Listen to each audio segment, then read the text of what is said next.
তারপরে ধানের খড়, এইসব কিন্তু খুব জরুরি বিষয় না জনগণের কাছে। হ্যাঁ, এটা তো অ্যাভেলেবল পাওয়া যায়।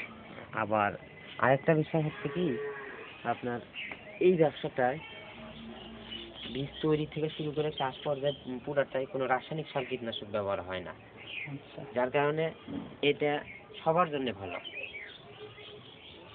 এর ঔষধি গুণটা ভালো, শুধু ডায়াবেটিস না, ডায়াবেটিস হচ্ছে মার করা, আর বাকি সকল রোগের মহাঔষধ হিসেবেই কাজ করে এটা, কারণ এটার কোনো রাসায়নিক সার ব্যবহার করা হয় না। এই কারণে আপনি যে ফলনই পান সব কিছুতে কিন্তু সার কীটনাশক ব্যবহার হয়, যার কারণে আমাদের বর্তমানে রোগ বালাই বেশি হচ্ছে। আপনার তো প্রচুর হয়ে গেছে দেখি, বিশাল অবস্থা। না, এখনো বিশাল হয়নি, এটা তো শুধু দেখানোর জন্য। আমার বিশালটা বড় চাষবাসটা একটু ভিতরে আসতে সবাইকে দেখায় না, কারণ একটু নিয়ম শৃঙ্খলার বিষয় আছে, পরিষ্কার পরিচ্ছন্নতার বিষয় আছে।